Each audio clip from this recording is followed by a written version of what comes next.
श्रीराम समर्थ.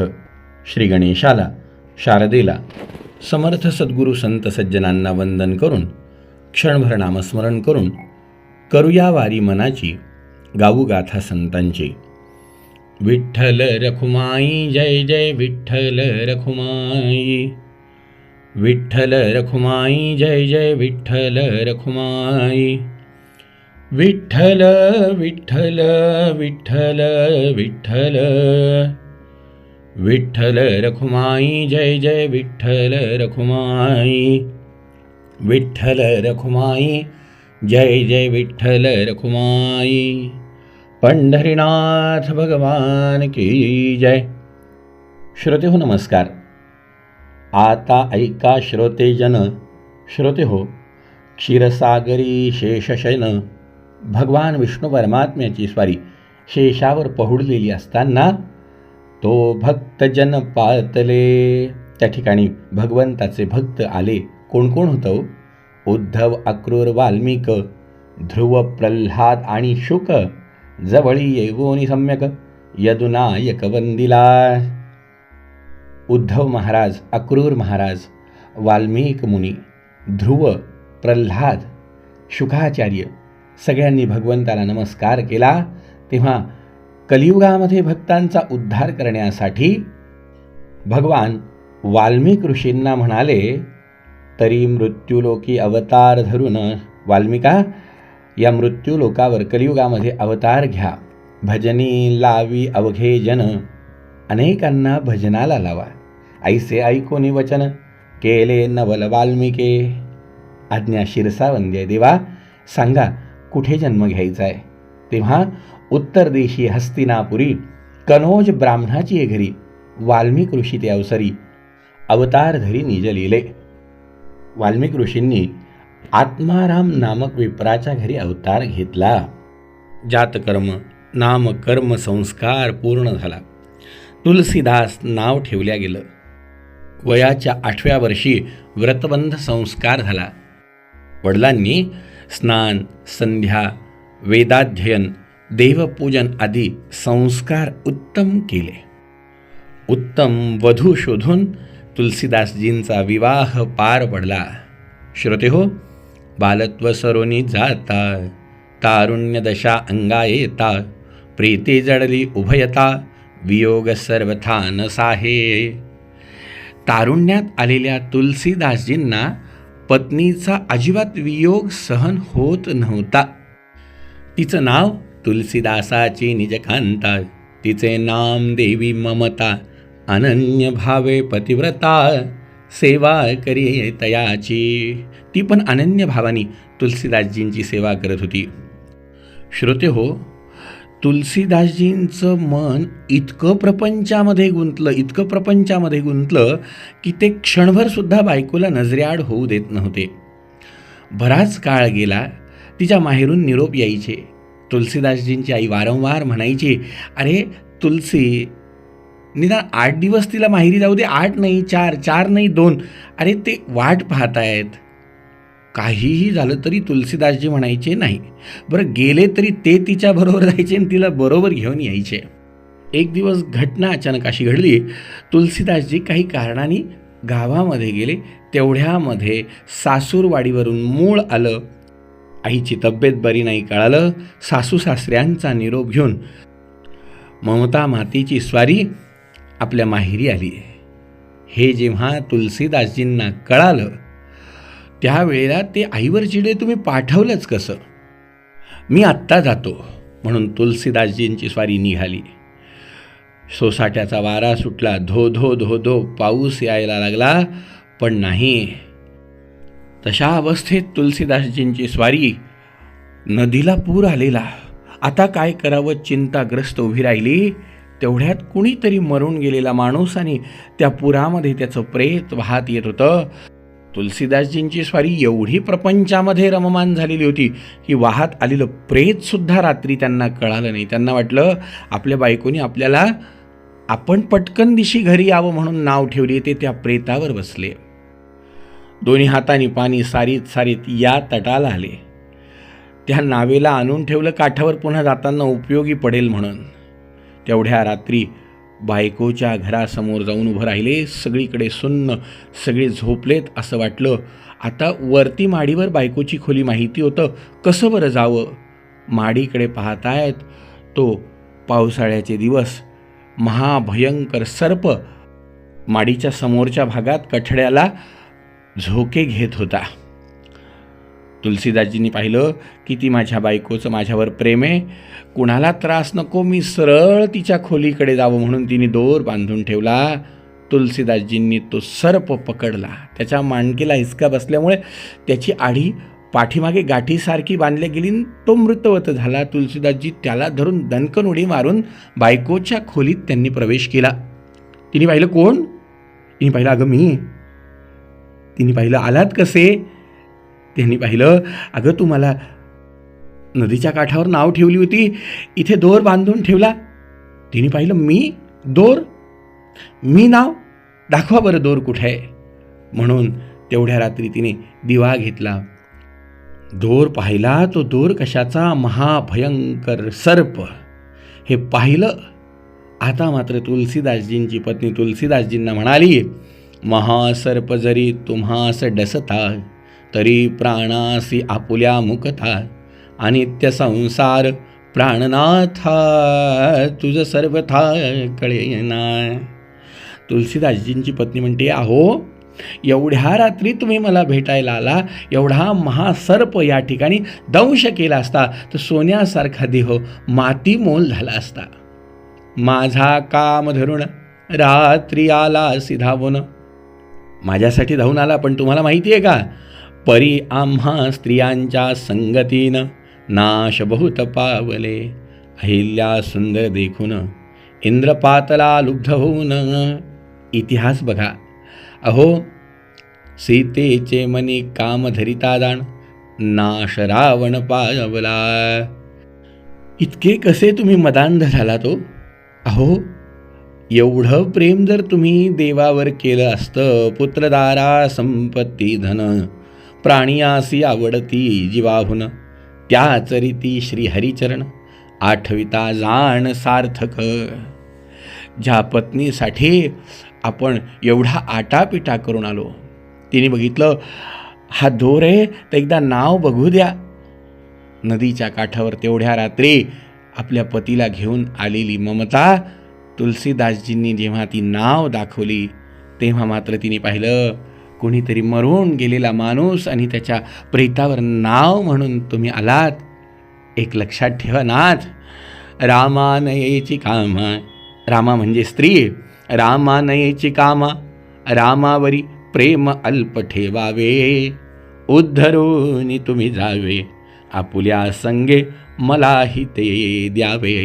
गोपाल कृष्ण भगवान की जय. तुमचा उद्धार केला असता, तुमच्यासोबत माझा उद्धार झाला असता. एवढं ऐकलं मात्र जिच्यासाठी आपण इथे आलो तिने हे ज्ञान सांगितलं. एका क्षणात तुलसीदासजींचं वैराग्य जागृत झालं.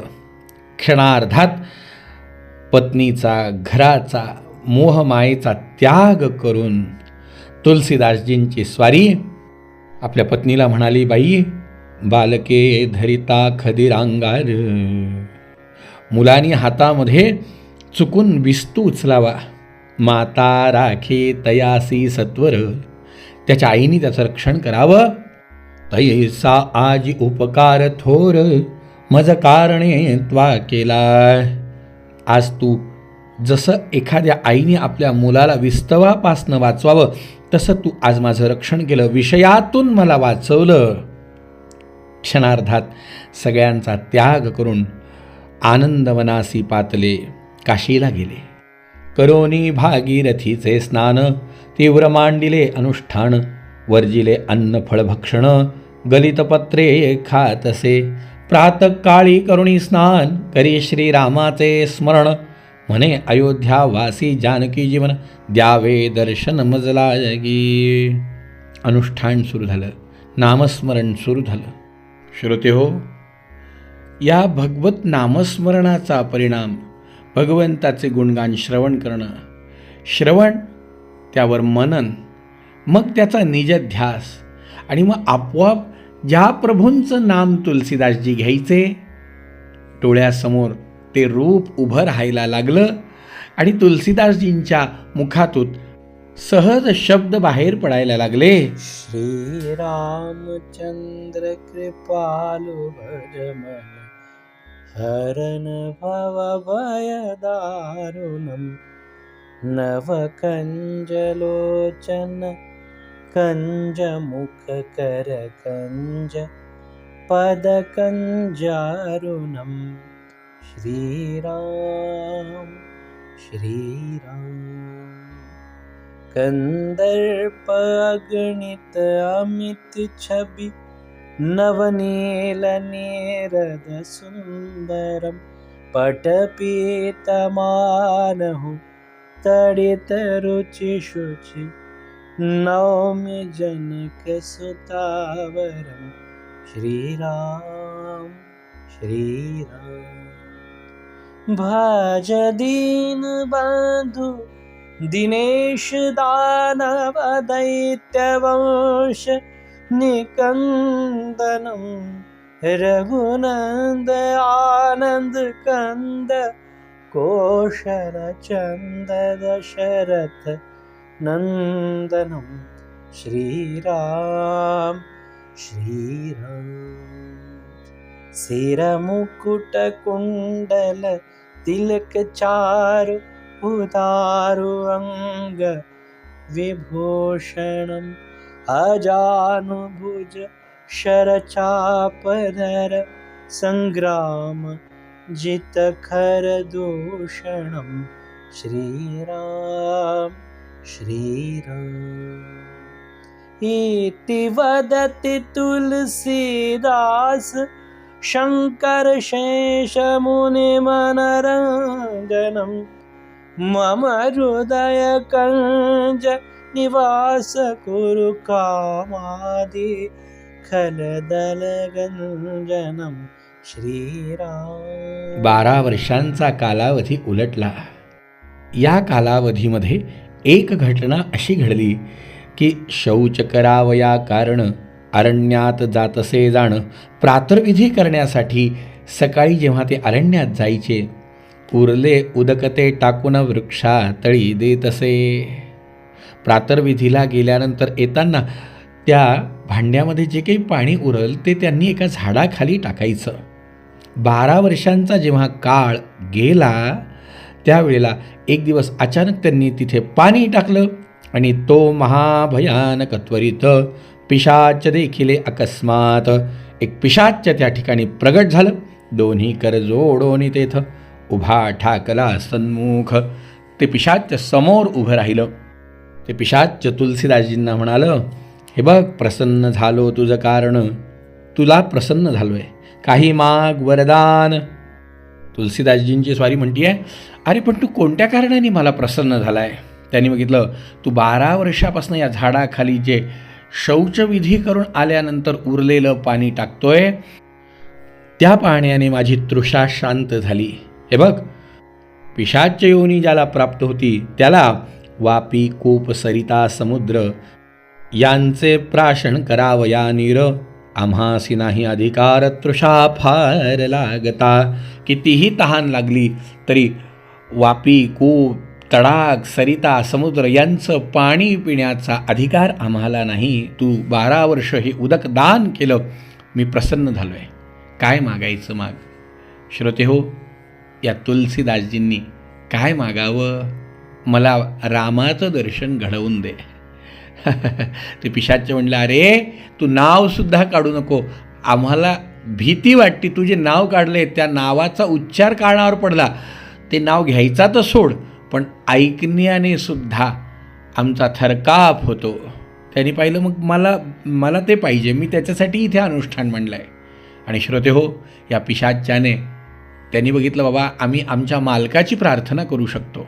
मारुतीरायांची प्रार्थना केली.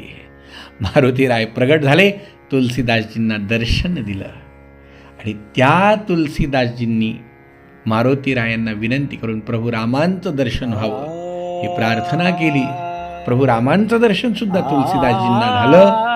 त्या तुलसीदासजींनी आपल्या जीवनातली अनुभूती समाजासमोर मांडायला सुरुवात केली आणि समाजाला वारंवार प्रार्थना करायला सुरुवात केली.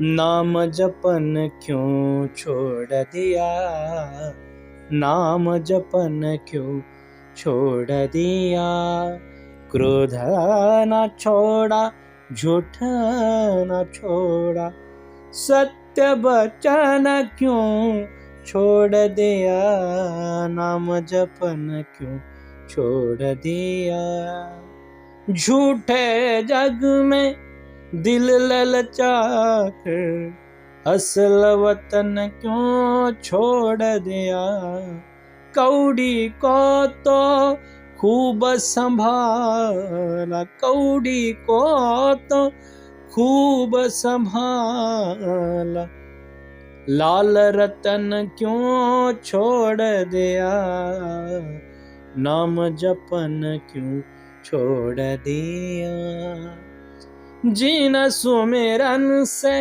अति सुख पावे, जिन सुमिरन से अति सुख पावे, तिन सुमिरन क्यों छोड़ दिया, खालस एक भगवान भरोसे, खालस एक भगवान भरोसे, तन मन धन क्यों छोड़ दिया, नाम जपन क्यों, नाम जपन क्यों, नाम जपन क्यों छोड़ दिया.